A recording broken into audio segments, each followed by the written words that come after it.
I don't know why, but you are watching the Madness Comic Network. Are you mental?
The Madness Comic Network and comic-related madness proudly presents Madness Tuesday Morning Brew.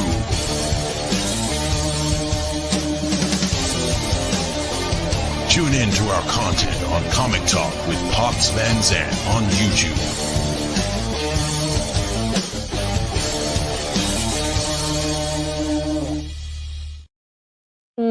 Good morning, everybody. It's Tuesday, and I hope you have some coffee. We're going to have a great show today. I am so happy to be here with all of you. If you're new to the show, hi, I'm Laurie Calcaterra. I'm the writer-creator of your favorite Western apocalypse series called Path of the Pale Rider. I know. It's kind of a classic now. I guess we could make a new one. We should. It's not like I got anything else going on. Hello, Grant. Hey, Ryan Clater. How are you? Everybody? Of course. It's Glenn. That's what you get this morning, Glenn. Good morning. Oh my goodness. It was a wild weekend, wasn't it, for everybody? We had all sorts of things happening, and at least add the new. Well, all right, fine. Okay, Pops, I'll work on it. I have to give you guys an update of some of the things I've been working on. Of course, Path of the Pale Rider 6. Issue 6 is done. The PDF. Okay, all right. The PDF dropped. And so if you were a backer on our last campaign, please go check your emails. You can read issue 6 digitally. The books have been ordered. I approved the proofs yesterday, and so they are printing, and I'm printing with Artist Express. Had a wonderful experience with them last time. They were pretty quick, so the turnaround last time was about a week. So I should be getting books very soon. And then I can start bagging, boarding, and shipping stuff out. The only thing I do not have in my possession is the Funko Pops, because they just take a long time. But usually they're right around when I start to fulfill, so we should be getting those. If you all didn't see, I have a new hot sauce flavor. Look how nice and red this is. I call this one Reaper's Regret, because I think that's on par for us, right? So it'll have a Reaper somewhere on it. But this, my friends, is bell pepper and Carolina Reaper. It's freaking hot. I put one and just like touched it out, and that was all I needed to know that it is too hot for me to eat. So once these are ready to be, distributed, you guys can have at it. Are you kidding? I don't think it's as hot as the one that Christopher Brown put together, his cherry balsamic vinegar one.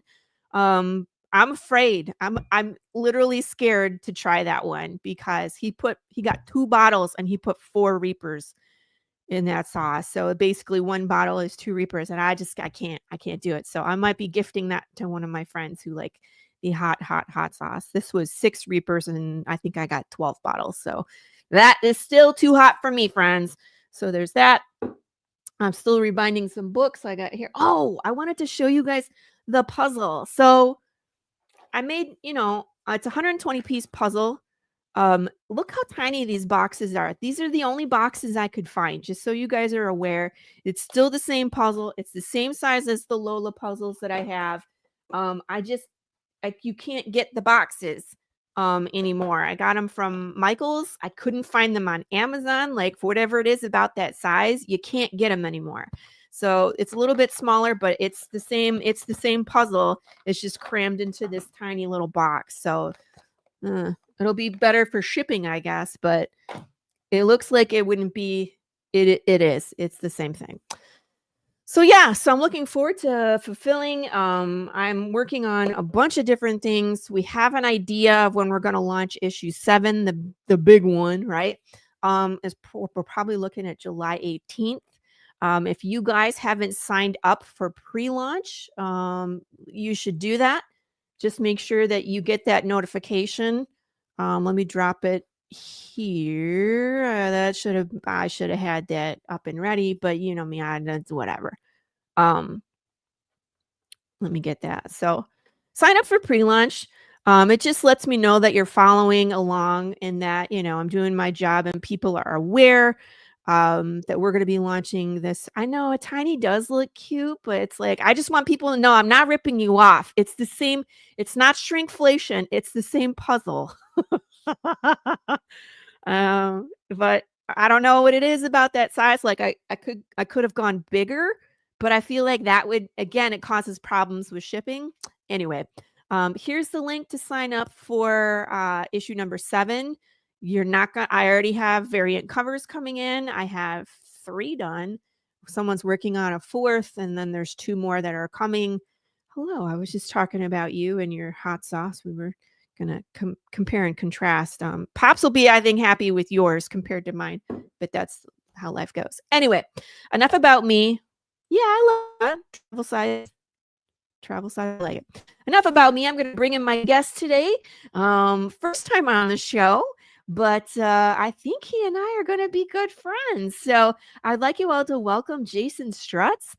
Yeah, I know I'm a little afraid, Chris. Hi, hello, Jason. Welcome to the Tuesday Morning Brew. How are ya? Hello, I'm doing very good, very good. How is good old Michigan today? Is it chilly there? No, it's actually pretty good today. It might be 40s, 50s, a real reasonable temperature. 52. Time to move. Oh, I was teasing another friend of ours, Ray Jameson. He sent me a video last week, and it was snowing. He's in Canada, though. And I was just like, that's it. It's time to move. If you're getting, It yeah, was it's chilly out. Gosh, you it was guys. snowing last week. Did Just it real snow in briefly in Michigan? the morning. Did snow Ew, here very briefly. gross. Yeah. Don't believe you'll be okay.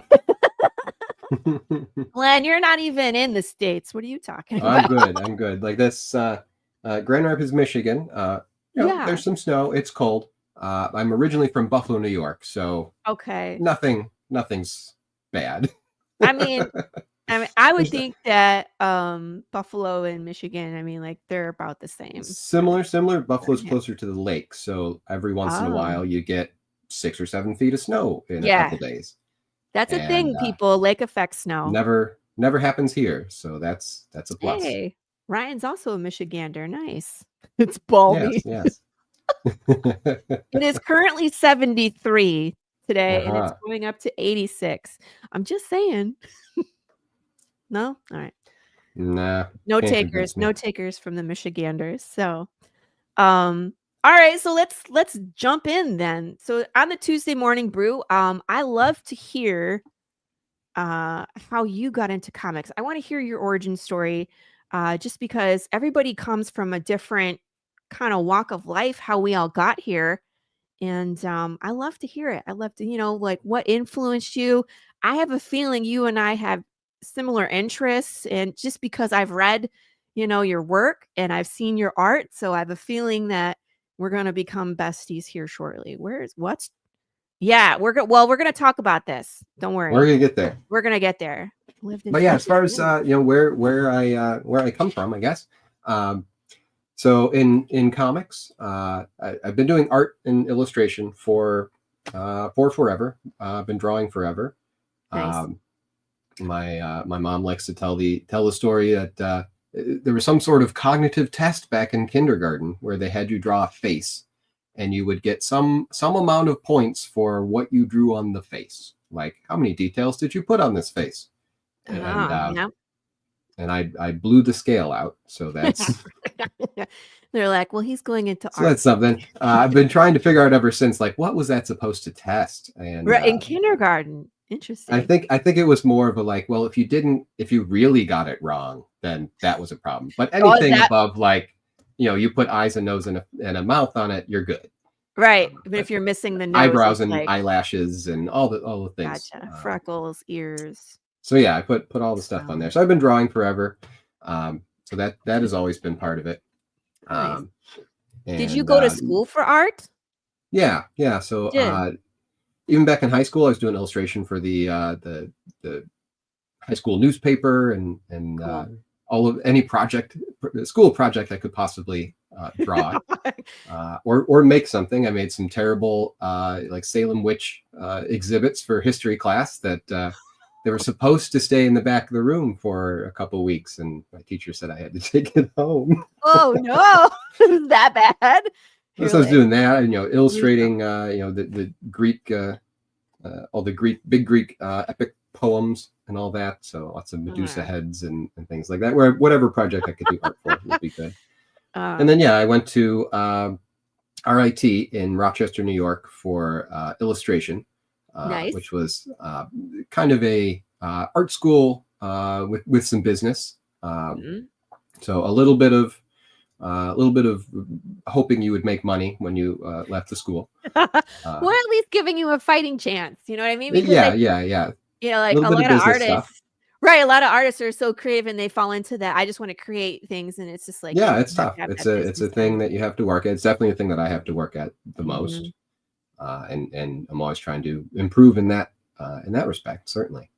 But a lot of that was working to briefs in college. So that would be they would write up something. You'd have an assignment to draw, Okay. uh, and I've always enjoyed that more than someone saying like, oh, just paint what you feel, paint what you like, uh, I prefer to have something concrete to think about. I need a problem to solve. If I Yeah, don't have a problem to exactly. solve, it's Exactly. tougher to concentrate on it.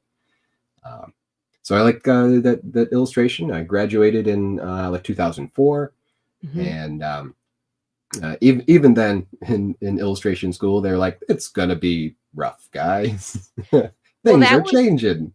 yeah, I was gonna say I'm from the same era. I graduated high school in 1999.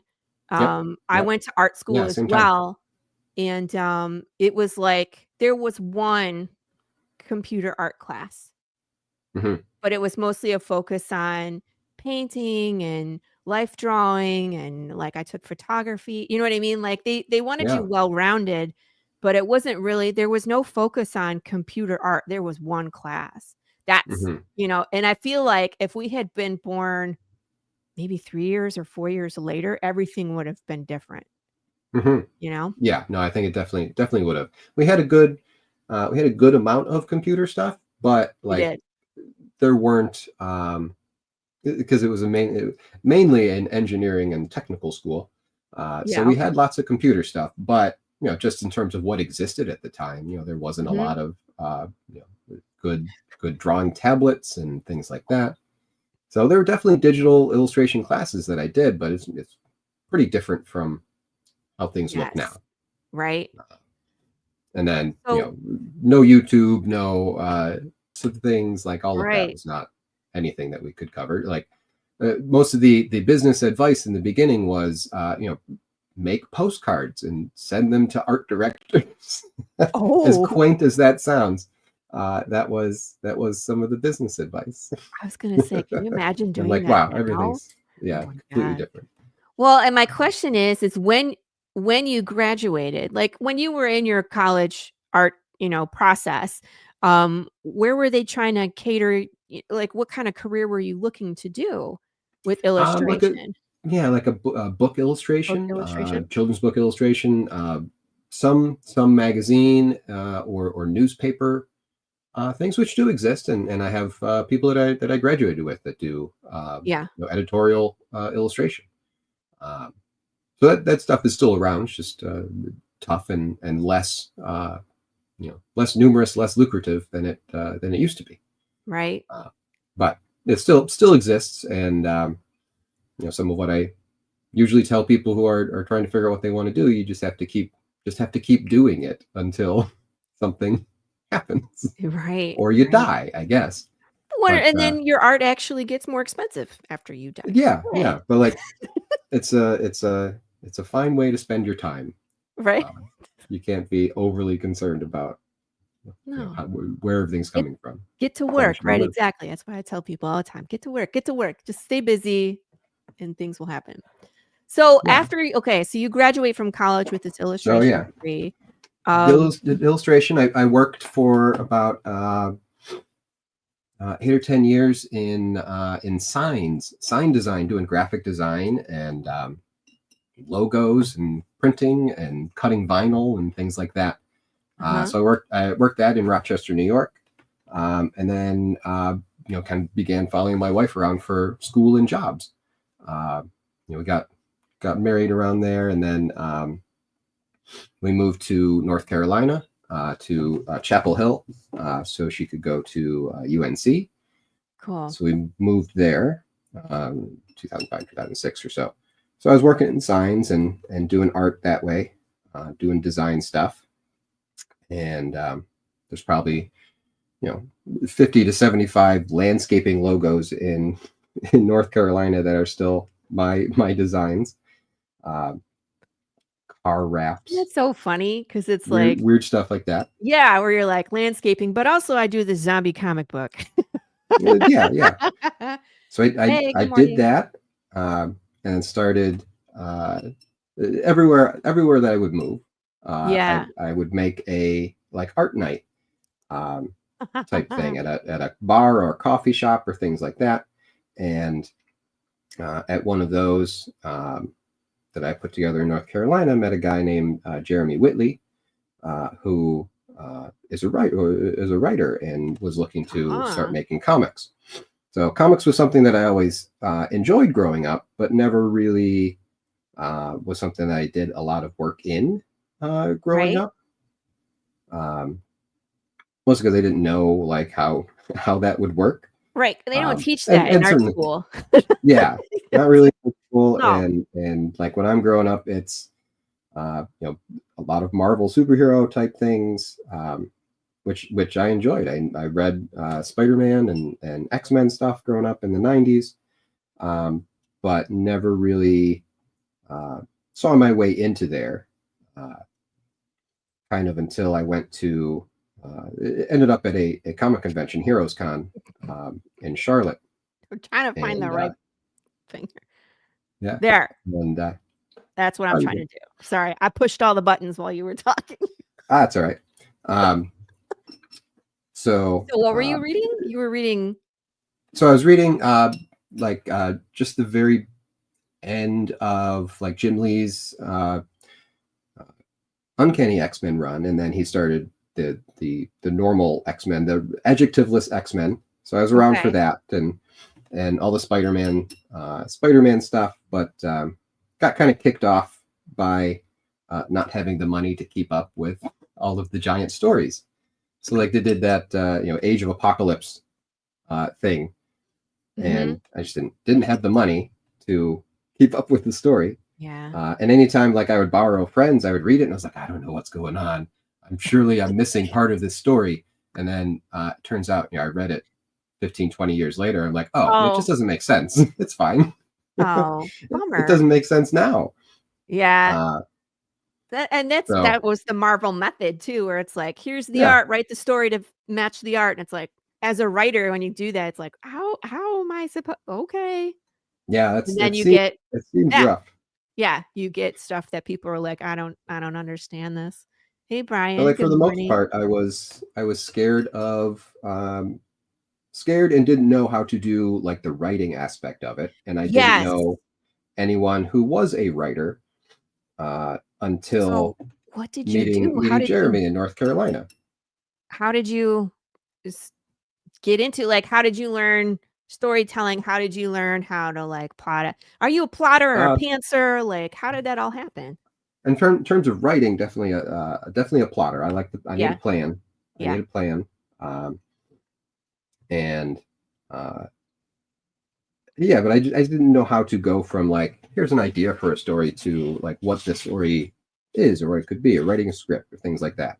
Yeah. So when I met Jeremy, that kind of opened that up, and I went to a few Comic-Cons, and I was like, oh, this seems like something that I could do. I could make money. It's like an art fair, but like for stuff that I like. Right, for stuff that I like, yes.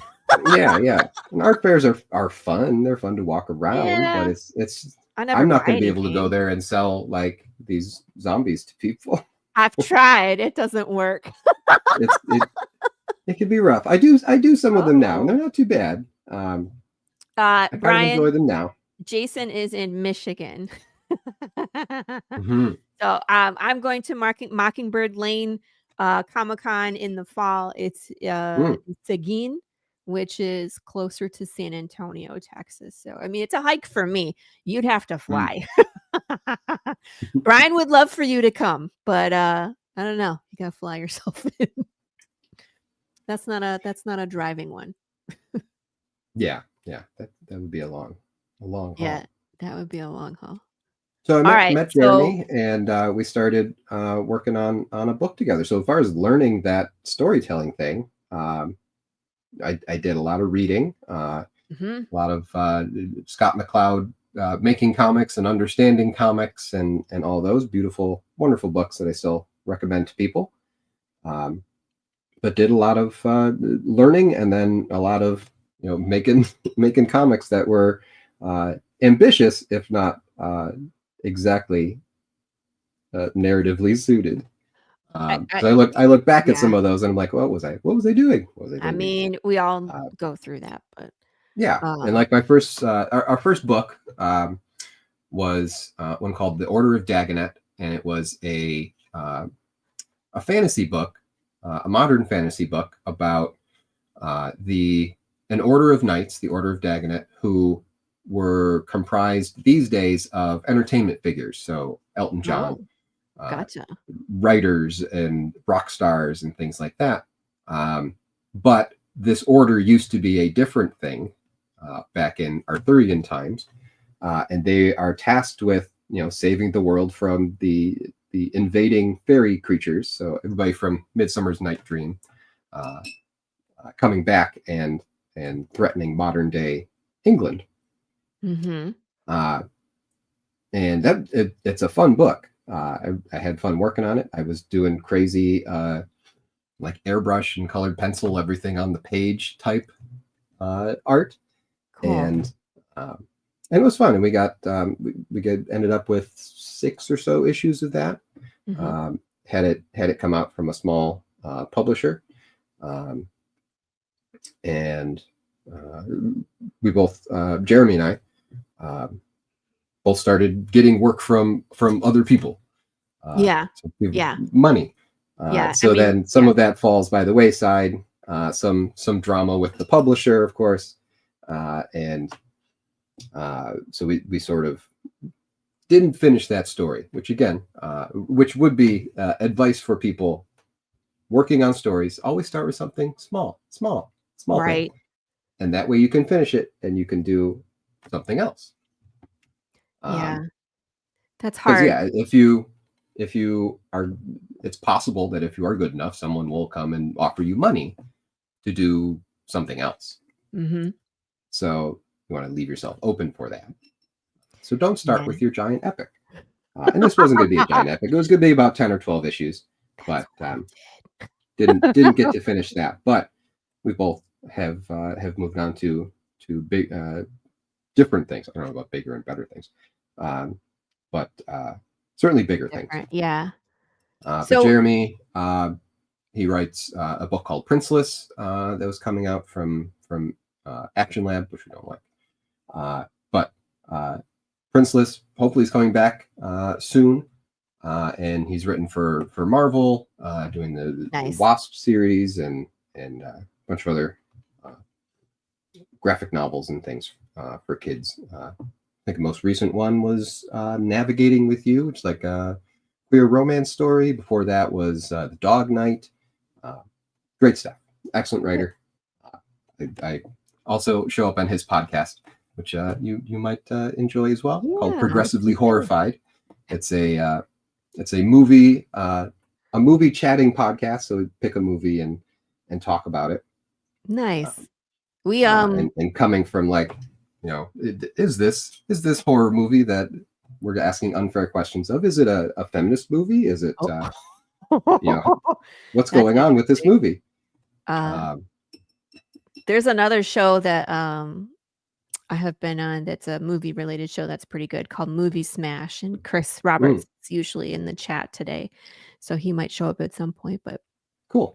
I like that one too because all the movies on their list that you can pick from are all started as a comic book or a graphic novel turned into a movie. So they have like the movie buff, and then they have like the comic book guy, and then they have like your average Joe on that show. So that one's fun to do too, because you get like all three perspectives of like, were they truthful to the adaptation, and like like how does this work as an adaptation? How does it work as an independent story, a movie? Right. Yeah, that's always interesting to figure out. So do you have any background in movie production or movie script writing? No. The closest that I came to that was doing some work for Full Moon Entertainment, Full Moon Features, and they do like the Puppet Master movies and Killjoy and Evil Bongs and things like that. So I did some work for them. We did a kind of a motion comic intro and outro to a clip show thing of all of the gory scenes of the movies. So me and my friend Brockton McKinney did like wraparound stories that they turned into some motion comics, which are pretty fun, but also unfindable right now. There's a reason why I ask is because when I read The Returned, I immediately saw it as a movie playing in my head.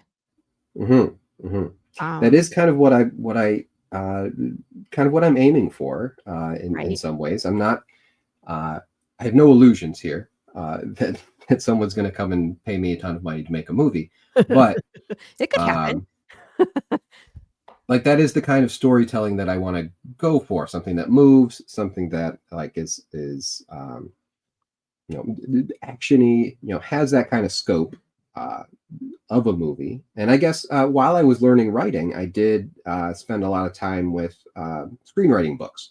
Okay. Save the Cat. Yeah, Save the Cat stuff. Love like, Save the Cat. It's a little hokey, it's a little hacky, but like it gets you to a place, it gets you somewhere, it gets you something on the page to work with, and that's more what you need than like it telling you what to do. Yeah. And I mean, like, I love Save the Cat because when it comes to writing, it's like you have to realize that the character's actions are telling the people about the character. So it's like you can introduce a character with very little dialogue based off of how they move through the world. So I definitely took that to heart when I wrote my own series. But I think it's a real good book. Yeah. So I learned a lot from that. I script for this for Return started started with those beat sheets and things like that, just to give you something to start with. So I spent a lot of time with screenwriting books for learning writing for Returned here. So that's a high compliment. It worked, I guess. Right.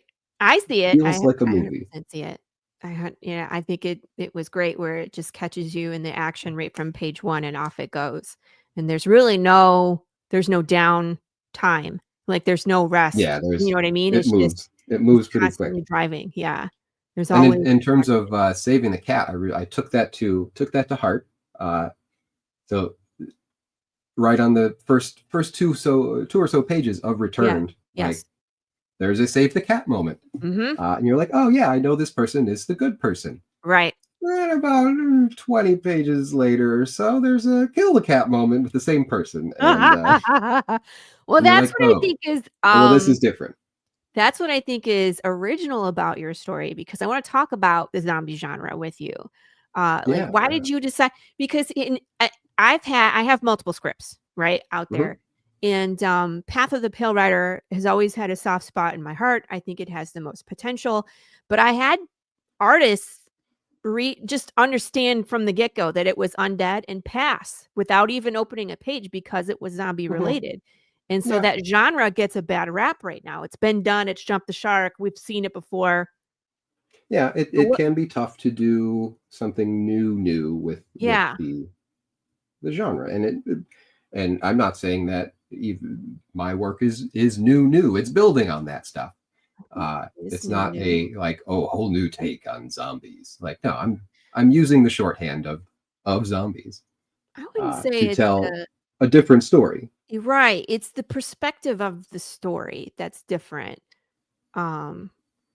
Yeah, so I wanted to go with like a first person type of zombie story. Like in terms of influences, I think a lot of it came from playing the video game Dark Souls. So Dark Souls, you are an undead type person, and so I'm running around, hitting things with a sword and everything. And I'm like, who I was a person before. Like, do I know any of these people that I'm hitting with a sword? So some of it came from that. Otherwise, I've always liked zombie stuff. Okay. I was going to say, how far back have you seen? I mean, you and I are the same age, so I'm assuming you started Romero and went from there. Yeah. So Romero, Peter Jackson, Dead Alive. So enjoyed that stuff growing up. And into college, I was a person, showing people terrible horror movies. I think the Zack Snyder remake was great, though. I think people. No, I think that was also good. Yeah. There's been a lot of bad zombie too. Like Jason, how do you feel about? It can be an easy thing to work with because it's something you can do in your basement and cover someone in dried oatmeal and you're done. Right. It can be easy and cheap to do. In this day and age, it's difficult because with all like the high res cameras, it's like, oh, that's oatmeal. That's got charm. That's got charm. Tell me how you feel about World War Z. World War Z. In terms of the book, I really enjoyed the book because it was a different look at the zombie thing. And the movie was fine, but they turned it into a movie. I would have preferred like the World War Z movie as made by Ken Burns. Like I want the Ken Burns World War Z, which is what the what that book and what the audiobook especially is really good. Is what that book was. That sort of news reports Yes. of zombies. Like what would that look like? And movie again was fine. I enjoyed the scope of the movie. You don't get zombie things that with big. that kind of scope. No. And I feel Return sort of has that kind of scope thing to it, which is why I'm thinking like no one's going to come ask to make a movie of it the way that it is, at least, because it's a Lord of the Rings size book. It's a Lord of the Rings size story. I feel like Path is the same, where it's so big at times people are going to take one look at the price tag that it would take to make this thing, and they're just going to shy away. But it doesn't mean that we're not plenty of ways to do it. But we're going to tell the story anyway. I'm with you. You can stay on the show. Oh, thanks. I have a hot take on World War Z. I hate it. What's your thoughts here? Well, book versus movie. The book is great. The book is great. You know what I mean? Mm-hmm. I really enjoyed that it was a retelling from all over the world, and that this journalist was collecting the stories from the source of the people. I will act for free, Laurie. Oh yeah. Yeah. Here's Chris Roberts from Movie Smash. See, I told you he'd show up. But I agreed with this. Right. This should have been a TV show, and like each chapter could have been an episode where it starts out almost like Interview with a Vampire style, where the journalist is sitting down with the person at a table, starts the recorder, and it's just like, okay, let's talk about it. And so you get some of that conversation, and then you get like the flashback, and you get the action from that character's point of view. I think that would have been, a more, yes, I know you can be Dwayne. Thank you. See, okay, Dustin is with us, but that would have been like a more accurate retelling of the story instead of throwing Brad Pitt there with the name of Jerry. Sure. And just letting him, be Brad Pitt. And it's like, just Jerry. Jerry's just going to show up everywhere. Jerry shows up and Jerry solves it all, and Jerry. But it's like none of that. Like Jerry didn't do any fighting. Jerry was never with the Marines. Jerry never went to the CDC headquarters. None of that happened, guys. And so that was my whole take on it. So it's like, why didn't we just do I think that's very fair. Yeah. Why didn't we do the book? Hi, John Westhoff. How are you, man? Good morning. Anyway, so Ken Burns asked for too much money. Is that what it was? I mean, they spent money. Instead of spending that money on Brad Pitt, they could have spent it on Ken Burns, and I bet you it would have been the same. I like the idea that maybe Ken Burns came in with a quote that was higher than hiring Brad Pitt and doing a lot of CG zombies. Like, no, Ken Burns wants like $50 million to do this movie. Yeah, it would have been worth it. I don't know. I have no idea if Ken Burns is interested, but that sort of style, like both kind of going towards like, it didn't capture what the book was. What the book. Fire a Jude. I have Jude picked out. Well, I have 2 Judes picked out because you got to have a backup plan, right? Yeah. Do you have actors for your book? I have fan cast. Okay. Well, yeah. I mean, no one had.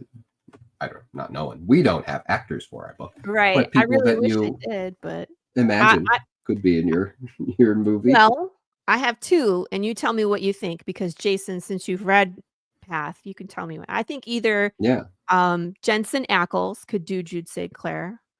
He has that rough look. He could grow a beard. He can be super sarcastic. So I think he would be my first pick, and then Scott Eastwood for my second pick.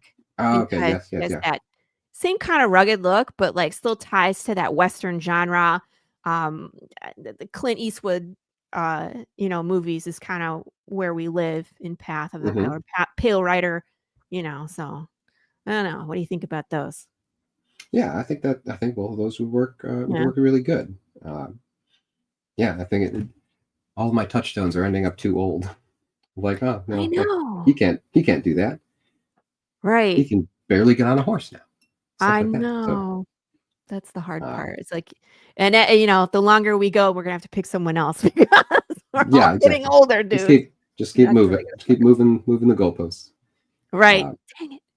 So zombies but have yeah, a special so place in your heart, as they yeah, do. yeah. Cold dead heart in So I mine. was enjoyed zombie stuff, So and yeah, it seemed like a fairly uh, who's Douglas Booth? in terms of subject matter, zombies are pretty easy to draw because you can't really draw them wrong. Uh, That's a good point. so you can't draw zombies wrong, and then I'll set it in a medieval time because then I don't have to draw cars. I hate drawing cars. Good point. So it's medieval time. Nothing has to be super in perspective, and I don't have to draw cars. Uh, and I can kill off all the horses, so no Yeah. horses.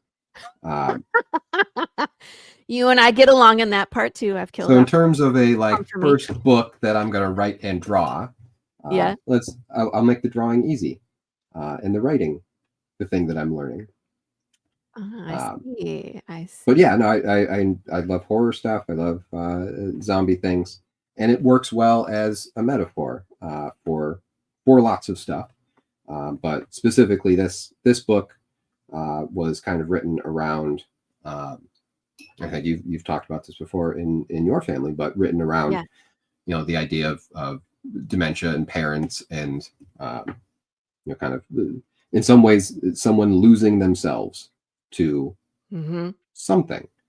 Yeah. In the real world, that can be a dementia.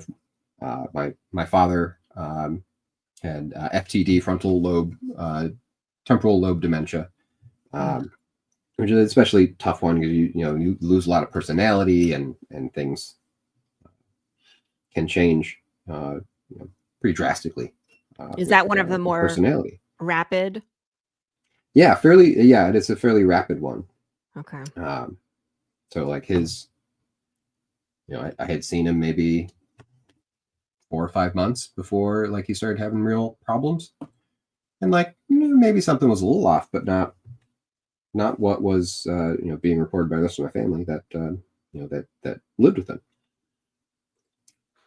So it was somewhat inspired by that as well. So zombie works well for that kind of metaphor. Yeah. Horror, I love horror as a metaphor. I'm not generally in it other than these things I'm drawing now. Not generally in it to gross people out or anything like that. I'm in it to That's my whole goal in life. use it to tell a story that maybe you could only tell in this way, or using these kind of horror tools. And then it also helps people sometimes remove that from real life, in that do you want to read my very dry nonfiction account of my father, or do you want to read a book about zombies? Zombies, yeah. I can trick people into feeling looking the at feeling. things. Yeah, exactly. Yeah.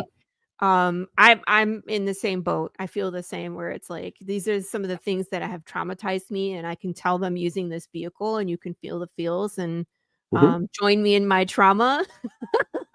Yeah, but then it also works as a entertainment, fantasy story. Yeah, and you still get to like suspend reality for a little bit, and you go walk around a different world and wonder how it all works. You know what I mean?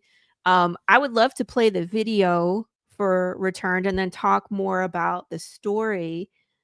Just so everybody is aware that the main campaign is over. Late pledges are still enabled, so you can get, what is it, Jason? You can get the digital. Can you get physical? Yeah, as so you can well? get the PDF copy of Return through the end of this month. Okay. So the Kickstarter campaign, the print copies are over for now, but there's a bunch of different ways to read the book, in that you can go to returnedcomic.com to read it for free as a webcomic. Comes out every Tuesdays and Thursdays, and it's a 4-part story. So after every part, I do a Kickstarter. So this is the Kickstarter for part 1 that we're looking at now. Just finished up the end of March. Super happy with where that ended up. Very excited. It's my first Kickstarter that I've run on my own. I've been involved in various ones, but this is the first one that I've put together myself. So this will be the first of 4 Kickstarters to tell the story, and then hopefully a big Kickstarter at the end to get a collected book together. So there'll be plenty of chances for people seeing this who might not have been in on the campaign to either get that PDF or go read it on the website. And I've just started putting out part 2 this past week. So very cool. Plenty of opportunities. Nothing is sealed away behind the Kickstarter wall.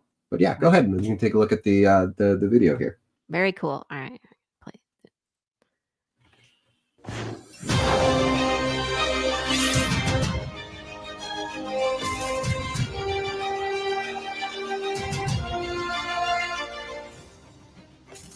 A medieval army of the dead, wielding swords, spears, and teeth, are hell-bent on wiping out the living. Vale and her fellow warriors make a last stand when a new figure appears, leading the undead. Meeting her end in the chaos, Vale's body is conscripted into the horde. However, her spirit finds itself still tied to her ravenous corpse, forced to witness but powerless to stop the ongoing extinction. As the undead reach Dreadful, the last great city of humanity and Vale's home, a second chance comes from the family she fought to protect, but thought she would never see again. Back now to get this limited edition print copy of Part 1, and follow Part 2 at returncomic.com.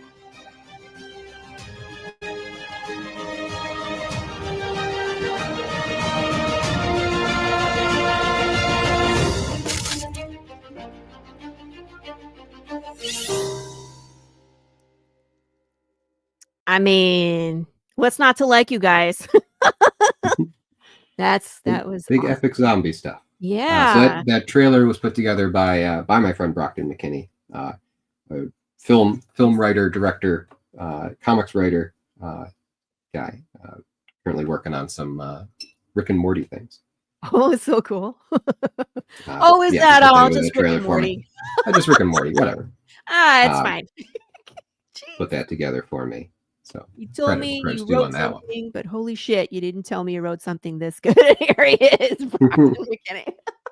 So yeah, he was one of my early test readers as well, where I'm putting together this script and I need to show it to people to make sure that it makes sense as a story. Yeah. Definitely first writing things sounding board.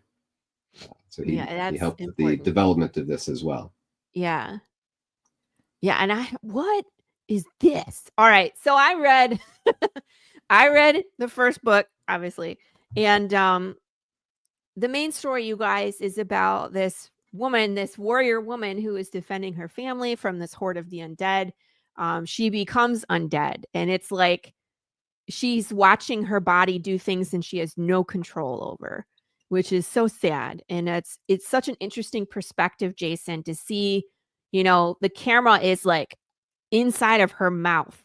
So you're looking out from behind her teeth, which of course is the weapon of zombies, right? And so that's how they end and resupply their numbers.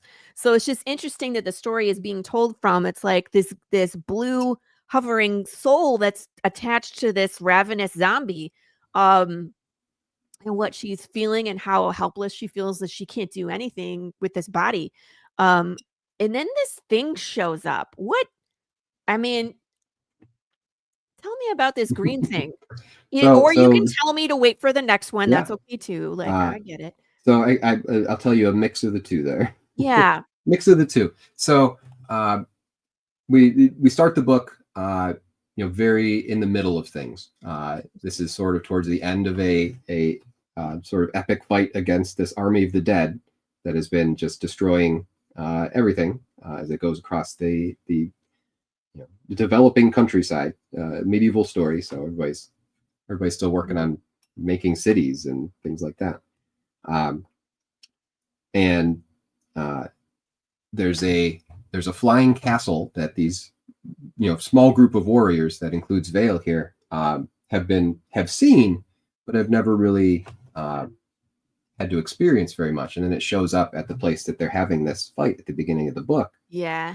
And out of that castle comes that green guy. So it's in terms of visual inspiration, it's sort of taken from a jade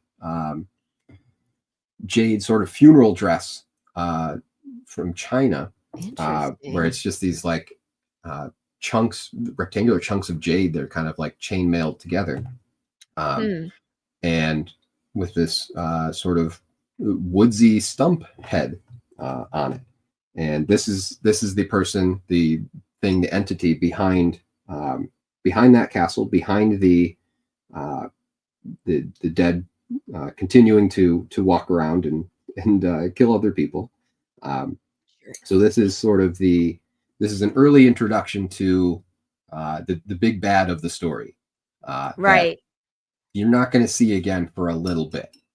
And that's okay. I wanted to sort of intimate and sort of, bring across to people that there is something behind this, because a lot of zombie media, they tend to skip over like why this is happening, because it doesn't make any sense for the most part. Like, right. Thank you. If everyone was dead but still walking around, you wait 6 months and you're good. Like, right. There has to be, in my head, if I was going to write something, I felt there had to be some sort of reason that this was happening. And I hope by sort of introducing like a big mysterious element in the beginning, it sort of drags you through towards like, oh, this is going somewhere. Right. There's something else that we don't know what's happening. We see the zombies, and that's fun. There's swords and everything, but also there's this flying castle and this dude, who seems to be in charge, right? And is a real nihilistic jerk. Well, a couple things come to mind when I saw this. So flying castle makes me think of Dracula. Like the whole Castlevania series, where his castle was a vehicle and he could relocate it. And then this garb, it made me think of another Netflix series that's zombie related. It's what's it called? It's just called Kingdom. Have you seen that one? No, I haven't. Oh, I recommend it. It's based on feudal China, and well, that makes sense. Zombies based off of but their mechanism was like a flower. But it was almost like Game of Thrones, where they had brought back a king from the dead. So that way, like his wife was pregnant. So when he just had to be seen as alive until she gave birth, and then she could claim that her son was now heir, as opposed to them filling the throne with somebody else. And but then of course everything goes wrong and it gets out. So that's a great series. You should watch it. Yeah, people have told me about this, and I still haven't done it yet, but I will. I will check that out. You have nothing else to do, right? But yeah, and that's good, because you picked up on that, or at least they picked up. We're picking up similar influences. Yeah, that the Chinese funeral garb for very fancy people. But also that Game of Thrones Army of the Dead thing was also part of the building of this and the thinking of this, in terms of like who are all those people in this army? Like who's that? What's the purpose behind this individual? What is their goal? But I like how you didn't give us too much information, because for someone like me, now my gears are turning and I'm like, all right, what is this person doing? Why are they doing this? And we get some bubbles. There's some very cryptic, dialogue with this individual, and you're not even sure if it's them that's saying it, but you hear this person talking and you're like, who is saying this? And you're like, so I tend to think it's this green, funeral garb person, but still it's like, I really don't know. And so I love how this something issue that shows up while they're there, but then also seems to be able to communicate with the dead army there. It's interesting. I love how keeping that thread going. Yeah, absolutely. But the focus was basically on this female warrior and her family, and I'm very interested in how it's going to continue in the next book. Let's see. Do you have? Yeah. And so, like, guys, in this one, you see it under. See where my cursor is. Do. Oh, why did that do that? Here. So this panel on this page underneath, you see this blue outline and the blue words. That's her talking, which is amazing. You know what I mean? I've never seen a story told from the struggle within from a person that's a zombie. You know what I mean? Are they? Because that's always the question. Like, are they still in there? You know what I mean? Are they still Yeah, human? and that's definitely the impetus behind the story. And there's Right. there's only a few other things that I can think of that are have that sort of more first person account of turning into a zombie. Mhm. There's a 90s movie called I, Zombie, but not I, Zombie, the comic or the TV show that Right. was recent. That is terrible. But this is like a reporter turning into a zombie, and it's kind of like a diary Yeah. sort of movie. Another sort of influence on it in the book or the movie that I did on the last time I was on my friend Jeremy's podcast, Return of the Living Dead 3, okay. Yeah. which is fairly unrelated to the other two, but is about boyfriend girlfriend. Girlfriend, they have a motorcycle accident and the girlfriend dies, and the guy whose father is a military researcher has been working on how to weaponize zombies. Oh God. And they figured that out, and so he's like, oh well, I can take her to this military installation and I can bring her back to life. Dun, dun, So they spend this movie, like he brings her back to life, and she's not exactly happy about it all the time. It's a good fun movie to watch. There's also many things that I learned that I probably shouldn't do from the movie. It's not perfect in many ways, but I has only that laugh. sort of like, Gosh. zombies and love and who were these people and like how do we move forward from where we are now. Has a lot of those aspects. Yeah. Sometimes you got to watch the bad stuff and analyze why it's bad. Yeah. You know? And there's probably there's also good stuff in there. Right. There's usually some. I mean, how else do they get a green light? There had to be some redeeming quality about it at some point before, like, either they edit the crap out of it and it becomes unintelligible. It's hard when it's a movie production. It's like, the breakdown could have happened anywhere. Like the casting could have been off. The script could have holes in it, or maybe it was too long and they had to cut. They had to edit down for time, and then you lost that moment that explained or tied everything together. So there's a lot of places where it's like, maybe this would make more sense if they had just, if they had been able to make it in the way that they wanted to. Yeah. I think some of what this movie does was more themes and more like looking at it with today's eyes. You're like, well, he did sort of like completely remove bodily autonomy from this person, and also she might still like him. There are definitely unanswered questions. Yeah. In that movie, where I'm like, is this really romantic? I'm not sure. I've talked about that, how with a genre, there's always this progression where it starts out as creepy and then it gets more scary, right? And then it becomes almost campy. And then when it gets to romance, it's time to reboot the whole thing. So yeah, this was, in terms of rebooting, this movie comes out in like 94. And yes. There's like not a lot of zombie stuff until you get back to right. But I mean, like, we did this with vampires, where like vampires were creepy, then they became scary, then they became campy and comedy, right? And then we had Twilight, and then it's like reboot the whole damn thing. And now we have Nosferatu, we're back to scary. Same thing with werewolves, and then zombies. It's like, how do you get romance out of zombies? But they did it. They did Warm Bodies, and shame on them. So it's like reboot it. We need to reboot it, please. I love how you have a trigger warning here. I'm not this nice to people, but I just wanted to chuckle with you. This parental death, pervasive danger, existential dread and gore, supportive partners, excited kids, vengeful gods. The kid does not die though. And no dogs for good measure. And I have done all of those things. And I killed the horse. So you did kill the horse, yeah. Yeah. Early too, yeah. We killed the puppy, and my husband was like, you just killed all the worst 3. And I was like, well, I didn't kill any kids. He's like, yeah, you did in issue 5. And I was like, I did. And, oh yeah, and I did. I certainly did. I do specify, like, kids are involved, but the main kid that you're really gonna like is safe. I don't want to like make someone super invested in a kid and then kill them off, have them die. I felt that was maybe a bit too far. I only maniacally laugh for no good reason. Forever Night, Moonlight, 3 Day Twilight. Oh goodness.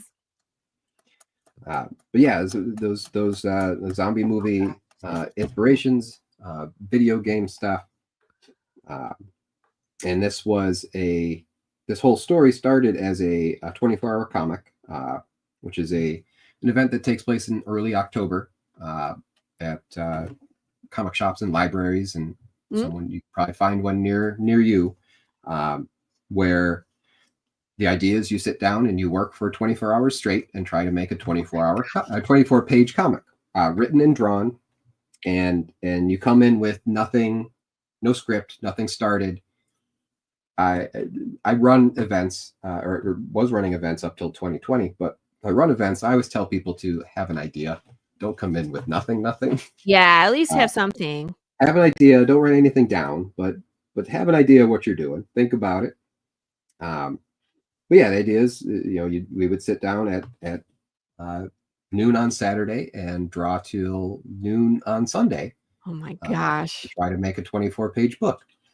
And this was this story. It was called Veil at the time. Was my 2018 24-hour comic that I did. And looking at it, like, while I'm working on it, I'm like, oh, there's a lot more here. But I don't have time, and I don't have the story, as planned as I would want it to be. But there's a lot of meat on these bones. So there's a very breakneck speed version of this story told in 24 pages. That's going to show up, as we continue through Kickstarters and big books and things like that. I haven't decided exactly where it's going, but there is a very short version of this story out there that I did for this 24-hour comic event that I put on. And so that was kind of the incubation of this. Mm-hmm. And I think by the time 2019 came around, I had done this, I think 5 times and come away with 24-page books. So I decided at that point, my next challenge was, hey, can I make book that I really spend time on? Can I finish a big book in a year? If I can finish 24 pages in a night, I should be able to do a big book in a year, right? Right, because we didn't mention that this is not a 24-page book. This is not a 24-page book, guys. This is 48 pages. Yeah, so first book is the print book is 54 with all the extra stuff, but there's 43 pages of comics in the first part. Part 2 is 39 pages. Part 3 is 40, I think. And part 4 is 28. Wow. So altogether, it's a 155-page book. It's all written.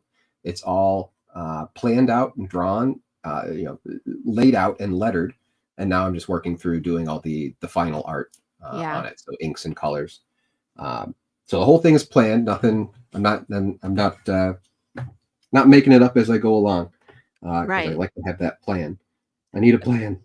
I'm with you. I'm a plotter, not a pantser as well. So I'm always amazed when someone sits down and has no idea where their plot's going and they just write. And I'm like, how do you know it's going to be any good? How do you know you're going to develop your character where they need to be in order to, do you have an ending? Do you not know where? Okay. That stresses me out. And I kind of get the idea, and that you'll figure it out as you go. And then you go back and do other things. But right.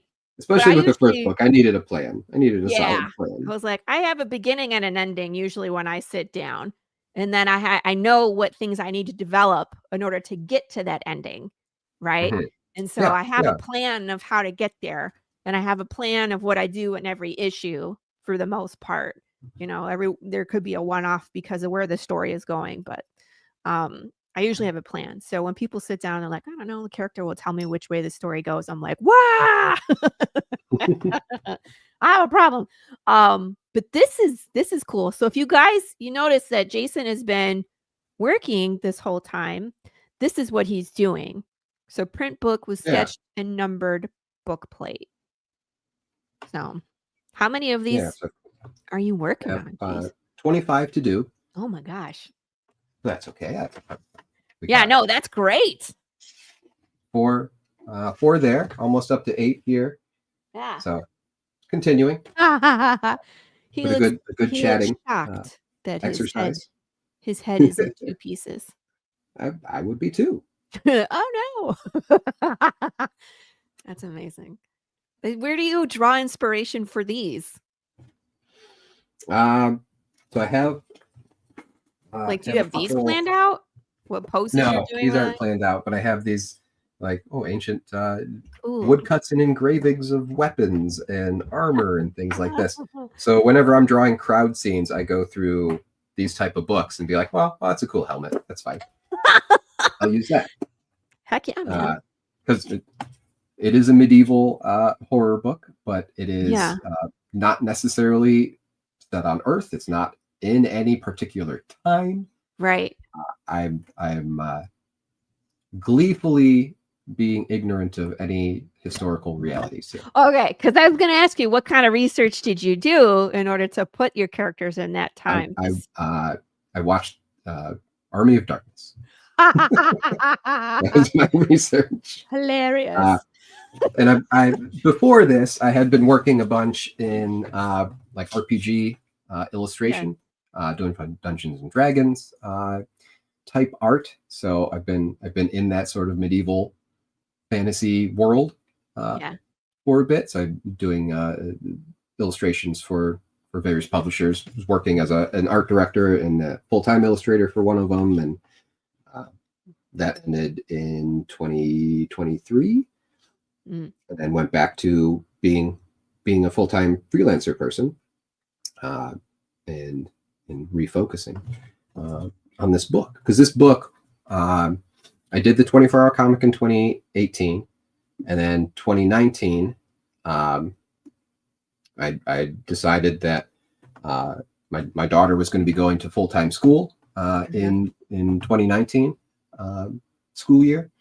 So previously she had been in half days, so that gives you 2.5 hours or something to work.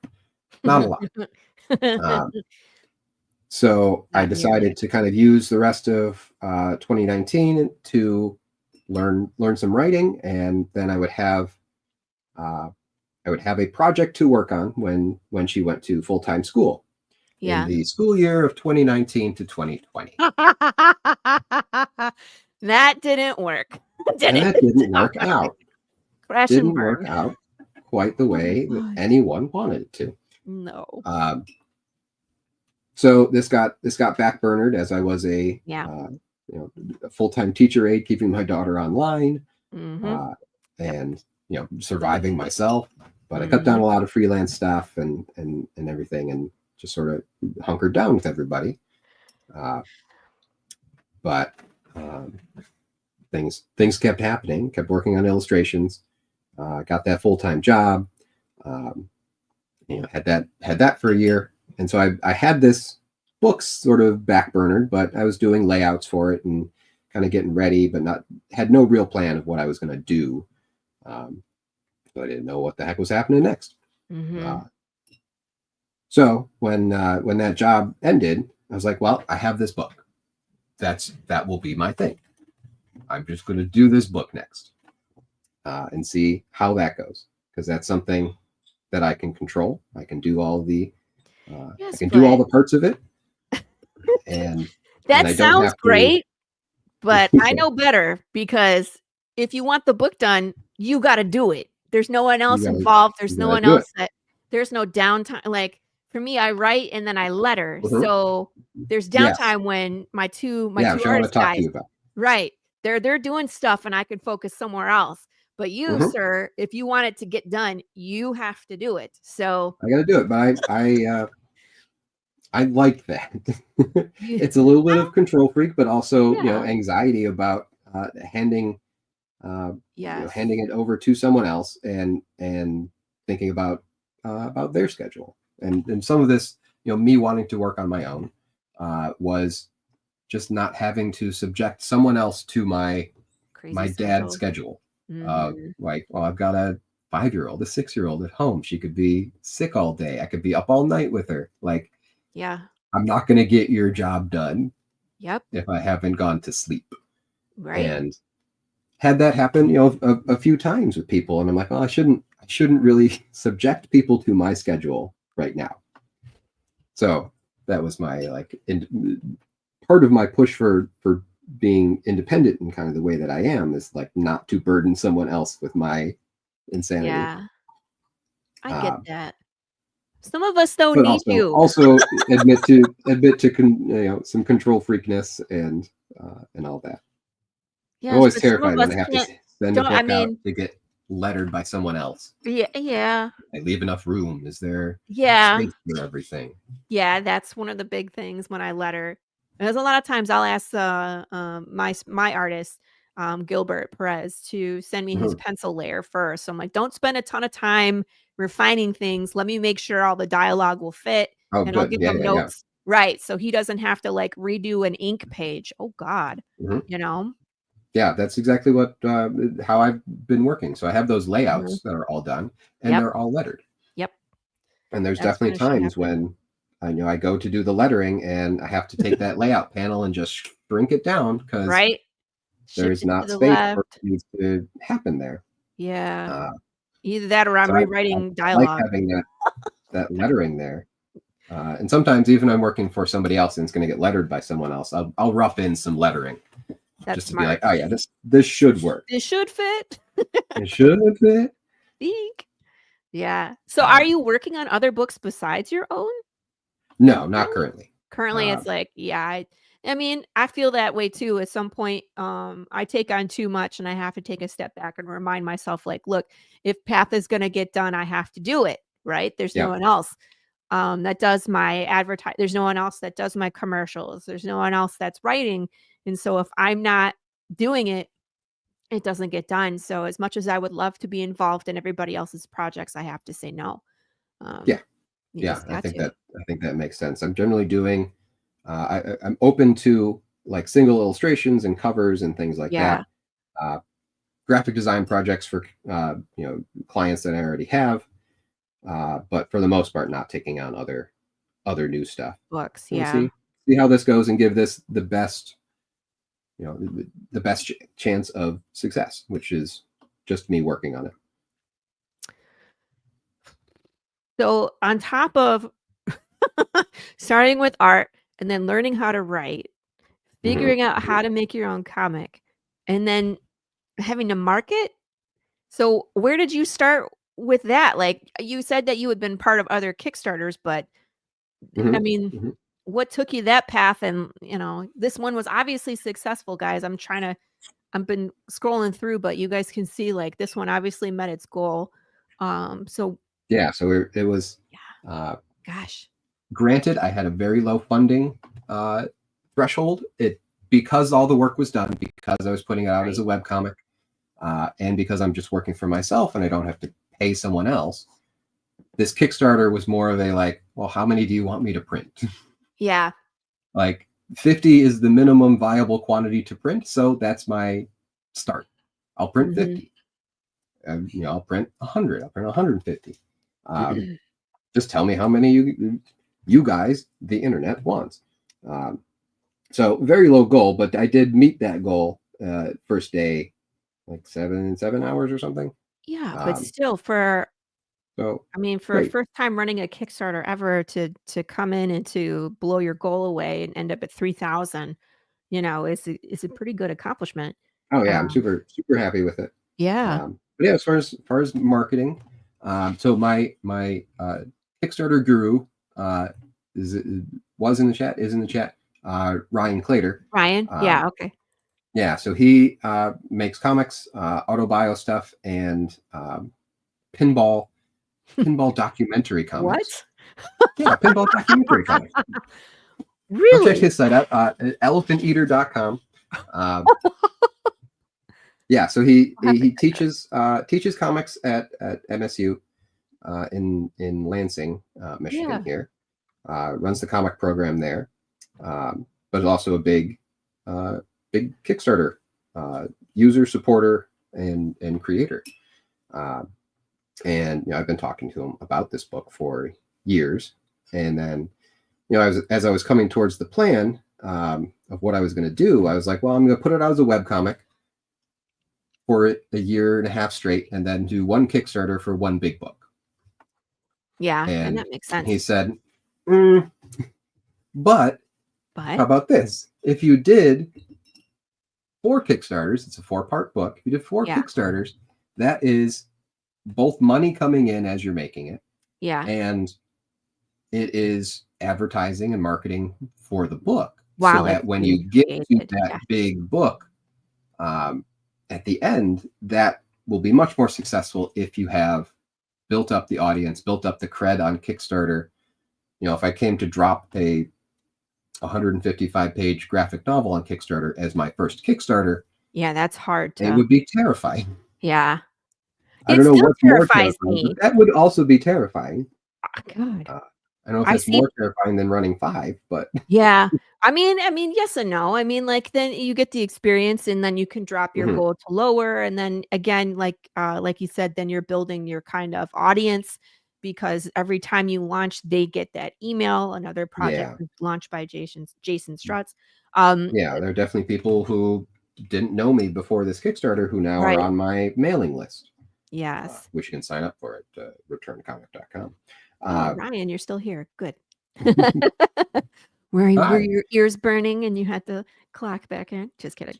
So he was instrumental in helping me design and think about the Kickstarter. We had some meetings. Good, man. And he's a big supporter of Kickstarter and how that independent comic publishing can work on there, and in some ways work better than trying to take your book to a publisher, trying to pitch a book and do all of that. I'm more interested in just in making a book, right? And I have have any number of privileges that allow me to not be as super concerned about money or anything. I followed my wife around for 12 years for school, and now she has a good job. So that is helpful. So I have some ability to not be as stressed about all of that between her and between my other freelance jobs and stuff like that. I have some wiggle room there to not always be freaking out. So and see, can't say that it works for everybody, but the plan is just I'm letting people read it for free. It'll be up at returncomic.com throughout the whole book process as a free webcomic. And I think that really frees me up in terms of marketing and business decisions, where I can just say, oh, like, if you don't know if you like the book, just go read the book. Like, there's no barrier. Right. Like I could put it behind a Patreon and ask somebody for $1, but as soon as you ask for $1, your audience is destroyed. Yeah. Why? It can happen. I have two minds about that. It can happen. And I have a Patreon that I service with this book and future writing stuff. But like, the more people that I can get eyeballs on it, the more that I can sort of elevate, my profile. And some of this, the reason this book exists is to do that, is to have a more recent book. I think my last big graphic novel was, 8-9 years ago at the moment. Yeah. It was a book called The House of Montresor, which was a adaptation of Edgar Allan Poe's Cask of Amontillado, and Yay. continues that story. So that was my last book, come out in 2013, 2014, something like that. No, it was probably by the end 2015. Came out. I did that with my friend Enrica Jang.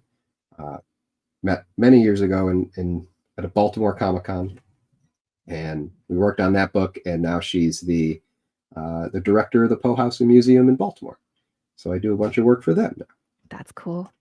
So be nice to everyone that you meet at Comic-Cons. I mean, seriously, because you never know where they're going to go.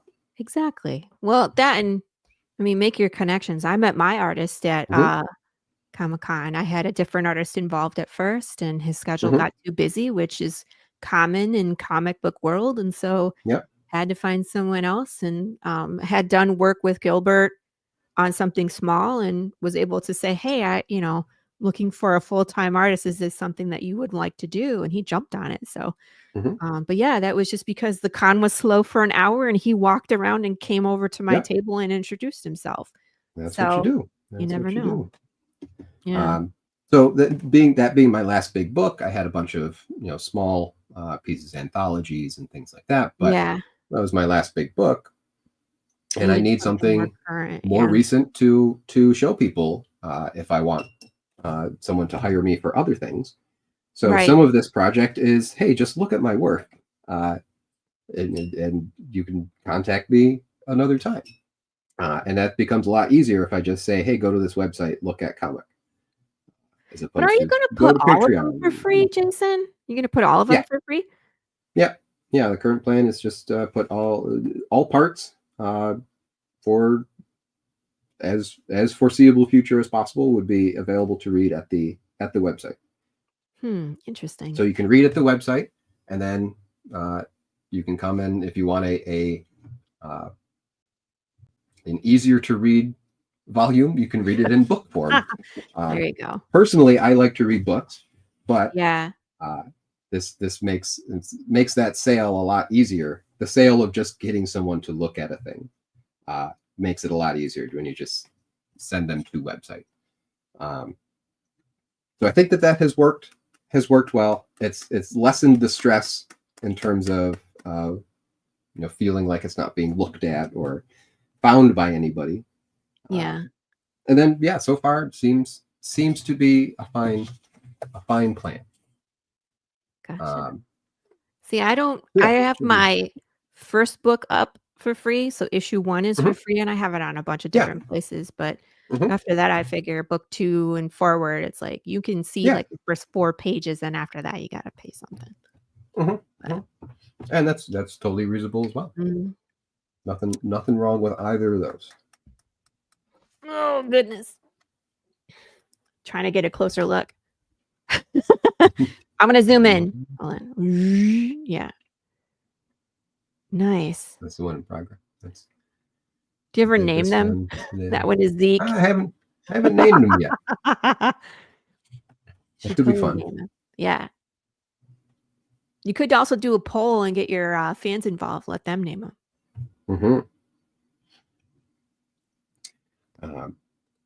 So learned to write. Worked on small comics. Worked on medium-sized comics. Wanted something of my own to work on, and the big, the best thing that would come out of this is that I feel successful enough to just do another book this way. Yeah. Okay. So as I was coming back from 2020 and back from jobs and things, I went back to the Patreon that I had started. And started doing a commentary on every page in the book. So looking at the layout, looking at the script, partly to give people something to look at, but also for me to refamiliarize myself with the story. So I did a lot of documenting of building the story and building the comic and the layouts and everything on that Patreon. So the best result of this is, hey, I feel really good about how this went. I can go back to Patreon, build another story sort of behind that wall, build that story with a small community there to talk to and work with, and then do this again. Put it out as another webcomic to Kickstarter thing, and it's all mine. I can control the pace of that. Now, if somebody wants to come and offer me a big check to publish a book, let's. Hey. I'm open to talking, but it would be a lot of that. Making sure I have those rights and making sure I have the ability to print new books. Right. And to continue I know it too the many way people that you are like, want oh yeah, I've done like 20 books, but none of them are in print, and I don't have anything on my table, and it looks like I've done nothing. Yeah, and I've heard because they stories don't of this control too. that print, the print runs. Once you're out of books, you can't make a publisher print more books. Right. Or there's that, and there's also, like selling it for movie rights, where they're like, we own the rights to this now. You aren't allowed to do anything with this IP. And then they decide to shelve it. So it's like, not only is your book not getting made into this Netflix series like you had hoped, but you also can't continue to release it, which is just a nightmare. Yeah. And that's like you've done all the work, and the economics of comics are not great. no. So like if you take a whole book out of my catalog to sell, like that's a chunk of money. Yeah. And like in theory, I can sell this book forever. Right. Because it's mine, and I can just print new ones when I need to print new ones. Right. And I think that's the draw of being an independent creator like we are, where it's like, I'm in control of how often we release books. I'm in control of how many times I reprint stuff, even my variant covers. I can get people involved that I want involved, but it's like I still have control over my property. And that's, I think, the draw. Lupin says Zombie McZombie Face is the one that would get her vote for one of the names for your creations there. That sounds good. Zombie McZombie Face. Thank you, Lou. I also want to mention that Jason has a YouTube, which I will be subscribing to. Ta-da! Yeah, so there's a making of every page in the book. Check it out, guys. I do time lapse video of making everything, and then so I do all the inks on a page here. Traditional. Wow. Here's one in progress right now. Hold please. So, hold please. Oh no, you're good. One in progress right now. So ink wash, Wow. and white and black ink. So that's page in progress. Cool. So I do all of the inks on the table, and then I do all the coloring in Clip Studio either on my desktop or iPad. And that does time lapse as well. So there's time lapses of everything. That's so cool. Making of.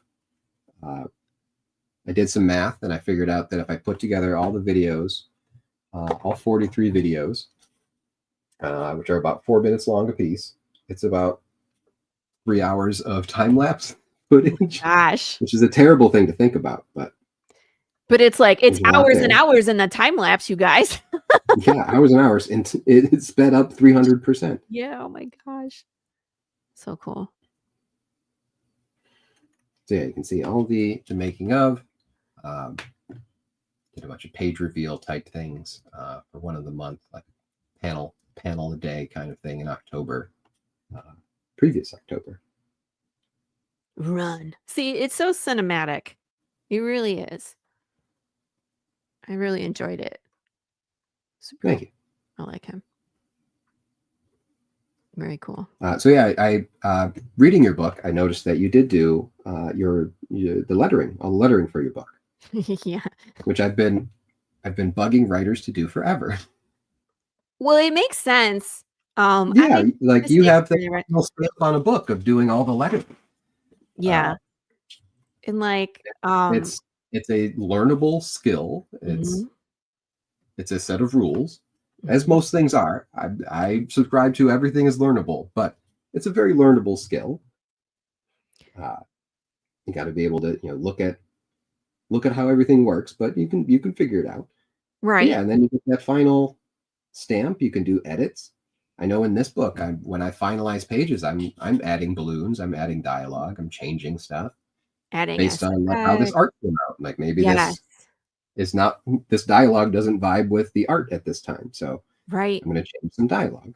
Or I thought of something else while I was drawing and put that in and change dialogue there. So Right. Or my editor gets in there and she was like, this might make more sense, or you might want to change this, or this needs to sound like that. You know what I mean?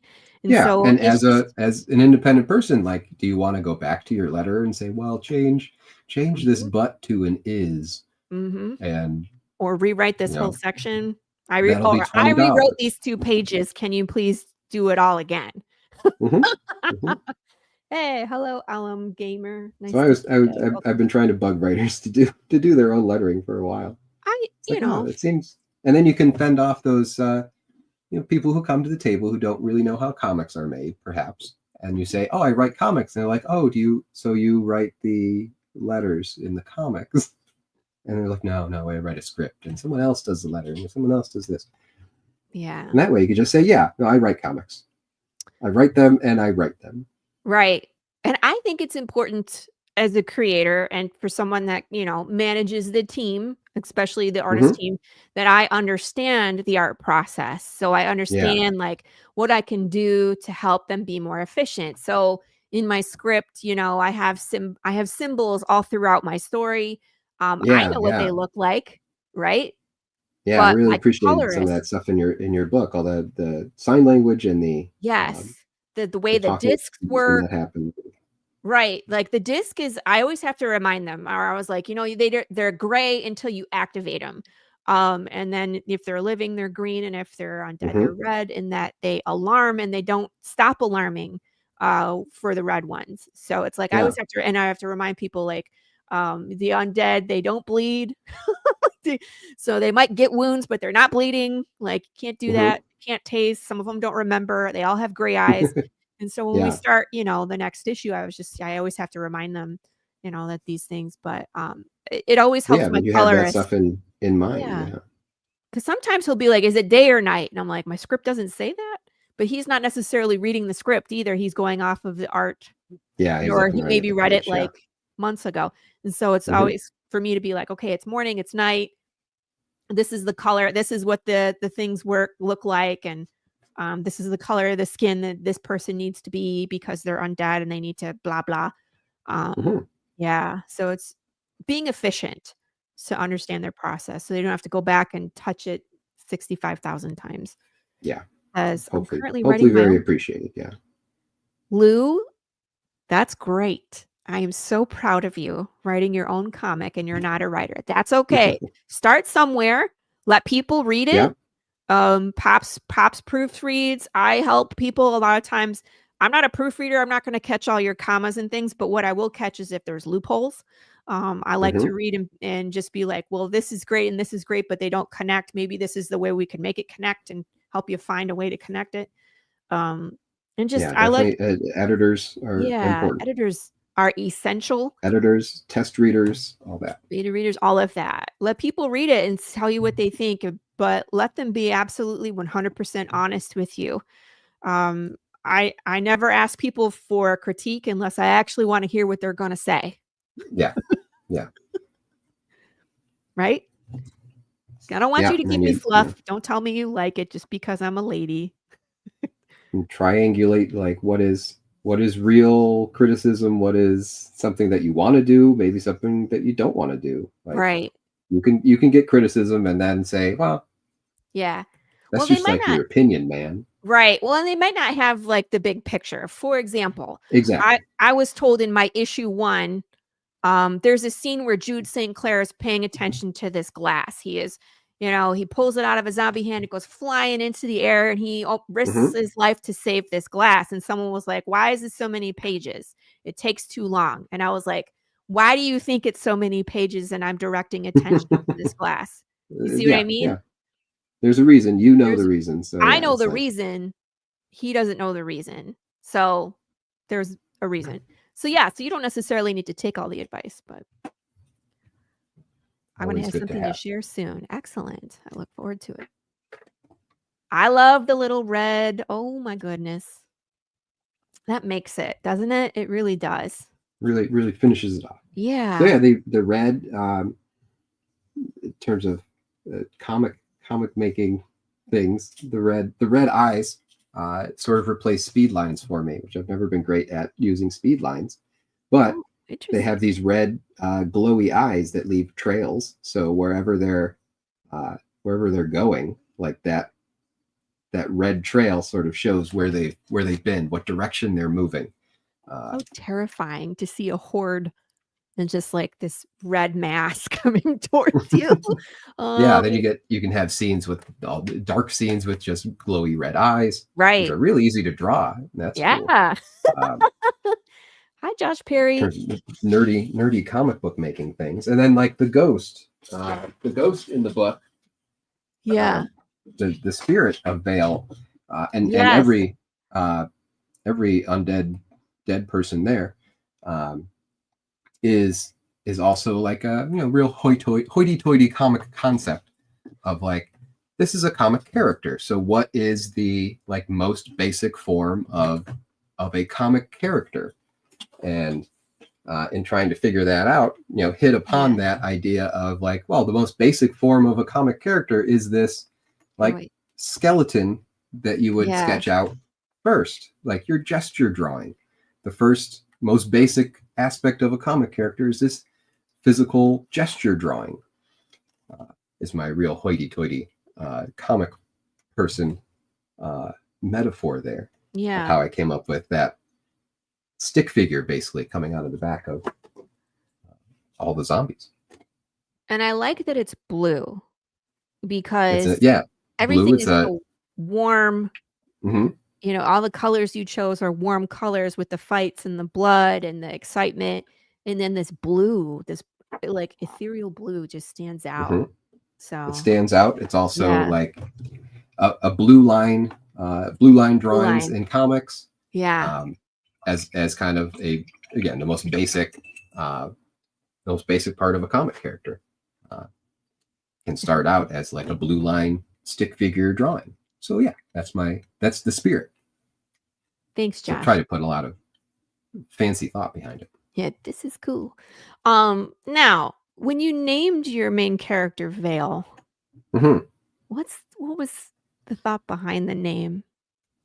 So the name first came during that 24-hour comic day, where I was like, Yeah. I don't have a name for this person yet, and like I didn't need it necessarily Right? for a bit into the book, but I was like, okay, like I came to a panel where someone needs to say her name, and I asked the room of 7 or 8 people there with me at 2 a.m. of like, I need a name, give me names. So And like, they came up with it? No fair. How did they yeah, get so spot somebody on? came up with it. I don't remember who, and nobody else remembers who. But You were somebody said also Vale. tired. We're all very tired. Um, somebody said Vale, I believe. This is how it happened. Somebody said Vale, and I was like, oh, I like that because it also means things. It's a beginning. Yeah. It's a valley between things. It has some of that weight behind it. So it has some of that metaphorical weight behind it. And Well, and in my mind, it's like so when you pass through the veil, you're on the other yeah, side, kind of looking yeah, back. And that's what she's doing is she's behind this veil of this is her body's zombie, and she's just she's looking through, you know what I mean? And she's an yep. unwilling passenger Yeah, in so the it fit story. with all the themes, and Yeah. I was like, that's perfect. So that's what I named that 24-hour comic, was just Genius. Vale. And then knew I needed probably something a little more marketable for putting out a book, because like Vale doesn't mean anything. Not necessarily that Returned means much more, but Yeah, at the very least, I I get don't it. have to tell people how to spell it. Of like, That's oh, my true. comic's called Vale, and it's like Veil. Like, no, Yeah. Vale, and they're like, well, that's not a word. Yeah. Do you have any plans to be at Grand Rapids Comic-Con in November? So I don't have plans to be there. Oh. I haven't done Grand Rapids Comic Con for a few years, but I do want to start coming back probably next year, and give that a try.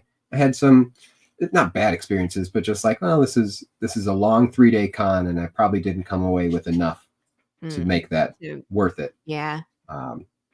But it is something that I want to do more. But I've been doing a lot of smaller conventions. I hang out at the farmer market art Sundays once a month in the summer. Do you do zombies for that? Yeah, I do. I take all my books. I sell books there. I sell horror stuff. I sell Poe things. That's awesome. I do paintings and things like that. So I go to these places that maybe I'm one of 2, 1 of 3, 1 of 10 people maybe at this thing making comics, making horror stuff, as opposed to going to like giant Comic-Con where I'm one of 100 people there, and like that's rough, and it costs a lot to do. Yeah. I don't know though, because at least with the Comic-Con, that's your intended audience. I've done farmers markets. I have a whole food business as well, right? Oh, really? Yeah. Yeah, I make hot sauce and I bake goods and stuff. Oh, that's right. You did have a hot sauce on them. Yeah. One of the episodes I saw. Yeah, this one. The new Do people trust your foodstuffs while also selling zombie? And see, zombie books? They're related. But here's the thing. When I go to a farmer's market, so I just rearranged the percentage on my table. So like when I do a farmer's market, it's like 90% food items and then 10% books. I'll bring my rack and I'll put, some books on there, but I'm not bringing the whole haul with me because I find that the farmer's market people are like, they're buying baked goods and they're like, oh, and you do comics. You know what I mean? So they're not really there for that. I don't sell a ton of comics. The ones, so that the farmer's market near me has days that are just called art at the market. Gotcha. And it's separate from the food days. Gotcha. So this is just people selling art stuff. That could be knitting, that could be sweaters, could be paintings, could be comics. Photography. Yeah, I get you. That makes more sense because I literally probably had more of a targeted audience. Yeah, I had someone pick up my comic book, and then put it back down, and tell me I like westerns, but I like the Bible better. Like, okay, Well, thank you, sir. I'm sorry, I don't have any Bibles to help you with. Do you want to buy some sourdough instead? I mean, yeah, chocolate chip cookies. We can do that too. Oh my gosh! Surely you like chocolate chip cookies. Everybody you don't likes like it more than the Bible, but chocolate chip cookies. Right. Well, see, that's where when I can go to Comic-Cons and bring cookies, not all of them. Some of them say no food items, but because you get the person that's looking at the books and then you get their support friend who is basically there to walk the con with them and not buy anything. They're the ones where I'm like, would you like some cookies? Yeah. Like, that's a good idea. So good idea. Lou says, which name are you talking about, Lou? Are you talking about for the book or are you talking about for the character? I'm just curious. Nobody suggested Insomnia for a name. Or are you talking about for the event, the 24-hour event is called Insomnia? I'm just curious. Always part of my name choosing process is doing lots of Googling. Yeah. And trying to find anything else named that thing. Yes. Somehow there was not really something called Returned. Really? But there's most definitely something called Insomnia. Yeah, there's probably a lot. That's part of, I did that too. The original name for my series was called Dead West. And I found like a book series and 3 bands that were called Dead West. And I was like, well, that's not going to fly. Yeah, that's out. Asking for a name at 2 a.m. Oh. Oh, yes. Yeah. If you're just like, I need a name. And they're like, Insomnia. That's funny. We're all in work mode at that time. Yeah. I'm sure everybody was focused. I'm surprised. And that's why I was like so surprised. I was like, that came from that group, that tired group. That's amazing. But sometimes that's tired, where like full of sugar, full of caffeine. Well, and like half awake. I find like that's when I'm the most creative. When I wake up at 3 a.m. and I'm trying to go back to sleep, but I'm not quite awake and I'm not quite asleep. That's when I'm like, aha. That's when you got to write yourself unintelligible notes. Yes. And then I'm like, what the hell did I write? Jelly donut. What does jelly donut mean? Right. What? The Western. It seemed so good at the time. Jelly donut is the name of the other dog since we have sad pancake. Just kidding, guys. I'm not doing it. That's funny. Are you going to have pets? You did mention a dog. So there's not really any dogs in it either. No, you're just like warning people, like Just making jokes. Yeah. we don't kill a. You're not on. I probably am on that website now. Does the dog die? Yeah. Yeah. There's a website. Probably are now. I don't want to be on probably the am. website. Sorry. No, I'm not. I drink your tears, everybody. Mm-mm. So. Oh, my friend, we are about at that time. So I've really enjoyed watching you do art. Not only just art, zombie art. It's amazing. So are you planning on being at any shows in the future? Where are you going to be that people can see you, follow you, maybe touch you? Yeah, so I'll be somewhere around here for Free Comic Book Day. Haven't figured it out quite yet. Yeah. Then I'm going to be in Kalamazoo. Oh, that's Pop says. Kalamazoo in July at Rocket Comics. There you go, and Pops. then next month is Cherry Capital Con in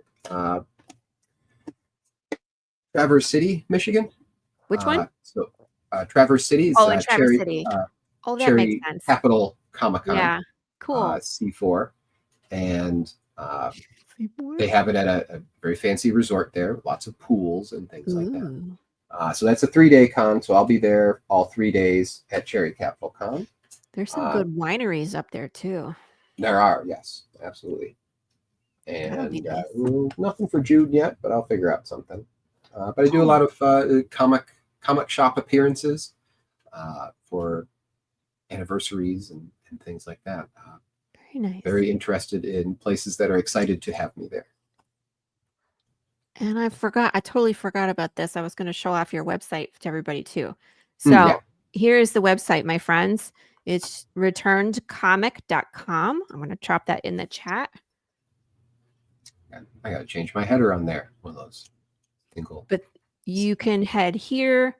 Again, Jason is putting the comic up so you can see it as it comes out with the chapters. There's also a shop. There's a link to the Patreon. They have a link to the art website. There's a ton of stuff here, you guys. So make sure you go check this out as well. Continuing to build out everything there. Yeah. But yeah, so part 2 has started. I love how it says, this is where merch goes. So part 2 has started. Started posting that last week. So we're up to 3 pages into part 2. So you can read through all of part 1. You can grab the PDF at the Kickstarter, and then jump right into reading part 2. And then the next Kickstarter for part 2 would be in September this year. So all of September, launch September 1st, end the end of September. And in that Kickstarter, I'll also be offering tiers of, a print copy of part 1 and part 2. So you can jump on this now, and you can get print copies, at the next Kickstarter opportunity in September. See, this is what I was talking about, where the POV, the camera is from the inside of her mouth, guys. That was definitely something that was in the 24-hour comic version. At least partly as a easy to draw thing. I don't know why. I can easily draw the inside of someone's mouth. And then you only have to draw a teeny bit through the teeth. That's why. Started as a quick drawing hack, but also I use it probably a little more thoughtfully in the large book here as a way to remove the humanity of Vale. So like when she is in zombie mode, when she has lost that humanity, the viewpoint can switch to inside her mouth, and then you're removed from that humanity. You don't see her face. And also, I think that it might make you like her a little bit more. Because if she's doing something bad and you see her face doing something bad, you can develop kind of resentment towards the character. But if I shift it to inside the mouth, that it's not really her doing this. Well, and I mean, like, if they read the story, they get it. You know what I mean? Like that she's actually resisting, and that she's a passenger and on this whole thing, from the get-go. Here's the castle, you guys, this flying castle. Or I was just like, excuse me, what? Flying Castle. Yeah. It was like flying as Dracula showing up, and then the green guy came, and I was like, "What the?" I was like, "I need to know more, please. I need to know more." Right, and like That is here's like you are a exactly flawed what it's supposed to creation. It's like too much spirit, too little body, and I'm like, who is talking? There's much more going on here. So yeah, I can't wait to see what happens next. Very good. So guys, go to be. returnedcomic.com. You can Yeah, click sign up around for there. the mailing list on there. I do a week or sorry, month, usually monthly email, and in that monthly email I put in a small PDF of all the pages that came out that month, so you get kind of an issue type look to that. So you can get issues every month by signing up at the on the newsletter.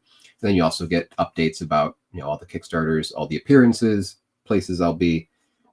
So that Cool. is the easiest and most consistent way to reach me, Yeah. as opposed to the crapshoot of social media. But on the topic of the think that's crapshoot a of good social media, you can find me pretty much anywhere at Strutz Art, STRUTZART. So that's I'm on Facebook, and really trying to grow the Blue Sky account, which I really enjoy. Okay, good. I'm glad. So you I can was like, find I me. forgot about that one. I made it, and I'm like, oh yeah, that thing. Yeah. I've been enjoying that. Get some growing the audience there, and I appreciate that it's a fairly non-algorithmic platform where I can just say, well, if I put things out, people might see them, as opposed to Facebook and Instagram. I can put stuff out all day, and I don't know who's Scream seeing it. into the Who void. knows? Yeah. That I feel But like yeah, I that put stuff that's up on great. TikTok. No dances on TikTok yet, but all the time lapses, and I'm also doing guided view versions of the comic Ooh. on TikTok as well. If you're into reading comics on TikTok, I tried that yeah, too, and I find me on didn't get social too many media. people reading that. So, Yeah, but I'll definitely give you a follow it's an on experiment. TikTok. Everything's an Yeah. experiment. Yeah. I was like, I put a bunch of stuff on there with the comic, and it was just like no likes. But I put the bookbinding stuff, and people love it. So pick and choose your battles, man. You find what people are into. Yeah. Yeah, find me social media, sign up for that newsletter, and yeah, I'd be happy to come back as project Oh, keeps going. absolutely. You are always I'm welcome back excited. on the show.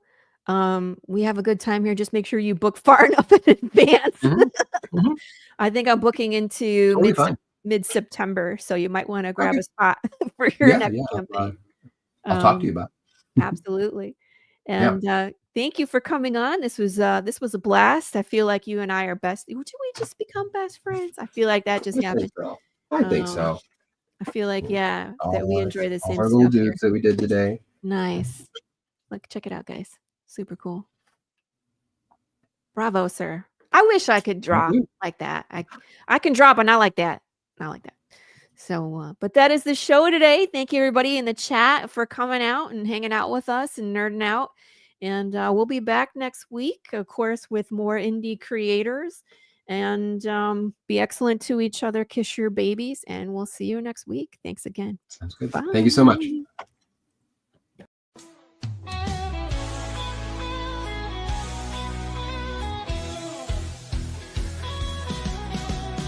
Click on the tube and feel the vibe.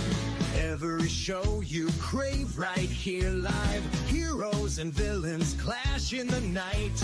Madness Comic Network sets it right. Scroll through the list, find what you need. Epic battles and fast-paced speed. From capes to cosmic space delight. Tune in and watch your favorites ignite. On Facebook, share the thrill so grand. On X, the buzz across the land. Madness Comic Network all around. In every episode, joy is found.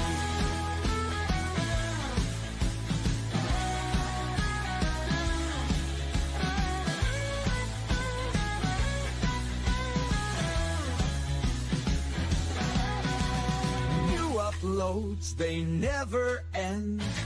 Superheroes and their friends, catch every twist and every turn. Madness Comic, you will yearn. Stay up to date with every twist. Madness Comic, don't miss a gist. From laughter to tears, every mood.